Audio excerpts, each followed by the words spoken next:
Hello කොහොමද ඔයාලට හැමෝම හොඳින් ඇති කියලා හිතනවා. ඉතින් අද වීඩියෝ එකකින් මම හිතුවා ඔයාලත් එක්ක ෂෙයා කරන්න. ගොඩක් අඩු වියදමෙන් ලස්සන වෙන්න පුළුවන්. ඔයාලගේ රුටින් එකට ඇඩ් කරගත්තට පාඩු නැති විටමින් දෙකක් ගැන සහ විශේෂ විටමින් එකක් ගැන ඔයාලත් එක්ක ෂෙයා කරන්න. මෙන්න මේ විටමින්ස් ගැන තමයි මම අද ඔයාලත් එක්ක කතා කරන්නේ. විටමින් C, විටමින් E සහ විටමින් A. මම මේ විටමින්ස් ගැන පිළිවෙලින් එක්ස්ප්ලেইন කරන්නම්.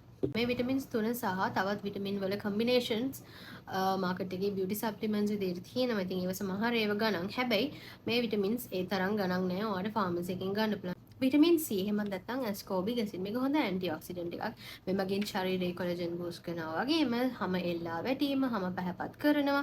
එතකොට ඩාර්ක් ස්පොට්, සන් ඩැමේජස් නැති කරනවා. ඊට අමතරව ඇස් පෙනීමට, බෝන්ස් වලට, කාට්ලේජ් වල පැවැත්මට සහ බ්ලඩ් වෙසල් වල පැවැත්මටත් විටමින් C උපකාරී වෙනවා. තවත් හොඳම ඇන්ටි ඔක්සිඩන්ට් එකක් තමයි විටමින් E කියලා කියන්නේ. විටමින් E වලට පුළුවන් හැමේ පීලි බව නැති කරලා, හැමේ තෙතමනේ රඳා පවත්වාගෙන, හැම පැහැපත් කරන්න.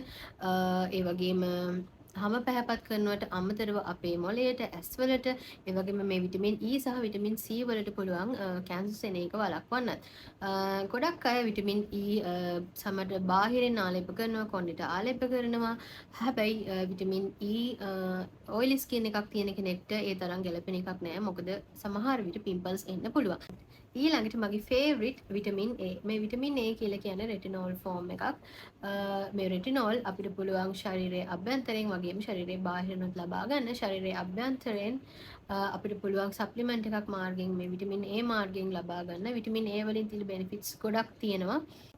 හැම පැහැපත් කරන්න, ඩාර්ක් ස්පොට්ස් නැති කරන්න, හැම වයසට යන එක නවත්තන්න පුළුවන්, සන් ඩැමේජස්, පිම්පල්ස් වලට ඒ විතරක් නෙවෙයි අපේ මොළයට, ඇස් පෙනීමට, එතකොට හෘදයට, පෙනහළු වලට, අපේ වර්ධනයට මේ වගේ ගොඩක් බෙනිෆිට්ස් තියෙන විටමින් එකක් තමයි විටමින් A කියලා කියන්නේ.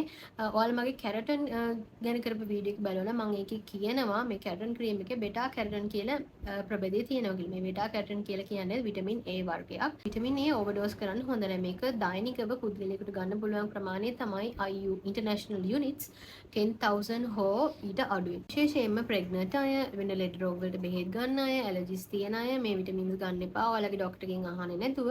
ඒ වගේම තමයි හොඳ ආහාර වේලකින් පස්සේ තමයි මේ විටමින්ස් ලබා ගන්න ඕන.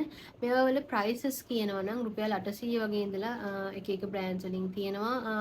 ෆාමසිස් වලින් ලබා ගන්න පුළුවන් විටමින් E සහ විටමින් C.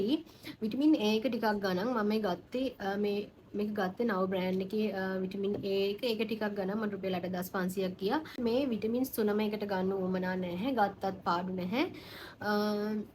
විටමින් E සහ විටමින් C ඔයාලට පුළුවන් නම් දිනපතාම ගන්න. ඔයාලට වෙනසක් දකින්න පුළුවන්. හැබැයි ඉක්මන් ප්‍රතිඵල බලාපොරොත්තු වෙන්න එපා. කාලයක් එක දිගට පාවිච්චි කරන්න. එතකොට තමයි ඔයාලට මේකේ රිසල්ට් එක බලා ගන්න පුළුවන්. හැම ඔයාලට තියෙන පාටින් ඔයාලට පැහැපත් වෙනවා. විටමින් A ඇඩ් කරගත්තොත් ඒ පාට තව ටිකක් ලයිට් වෙන එක වැඩි වෙන්න පුළුවන්. විටමින් A ඇඩ් කරගද්දී මම වෛද්‍යවරයෙකුගේ උපදෙස් ඇතුව තමයි පාවිච්චි කළේ. විශේෂයෙන්ම ඇත්තටම මේවට ප්‍රොෆෙෂනල්ස් ලලා මම වගේ වීඩියෝස් වලින් ඔයාලට සජෙෂන්ස් දෙනවා විතරයි මේ විටමින්ස් තියෙනවා කියලා මේව පාවිච්චි කරද්දී අනිවාර්යයෙන්ම ප්‍රොෆෙෂනල්ස් ලගෙන් ඇඩ්වයිසස් අරගෙනම පාවිච්චි කරන්න. ගොඩක් අඩු වයසේ ඉන්න අයට කොලෙස්ටරෝල්, ෂුගර්, එතකොට ප්‍රෙෂර් වගේ තියෙනවා. එයාලා දන්නෙත් නැහැ සමහර වෙලාවට. ඉතින් එහෙම දේවල් තියෙනවා නම් මං හිතන්නේ ඒක හොඳ වෙයි කියලා. ඔයාලා නොදැන වෙනත් සප්ලිමන්ට් එකක් ඔයාලගේ ඩයට් එකට ඇඩ් කරගන්න. ඉතින් වීඩියෝ එක අවසන් කරන්නම්. මම මගේ වීඩියෝස් වලින් ඔයාලට මේ දේවල් තියෙනවා කියලා යෝජනා කරනවා විතරයි. මේ දේවල් පාවිච්චි කරද්දී අනිවාර්යයෙන්ම වෛද්‍ය උපදෙස් ඇතුවම පාවිච්චි කරන්න අමතක කරන්න එපා. ඊළඟ වීඩියෝ එකෙන් හම්බ වෙමු.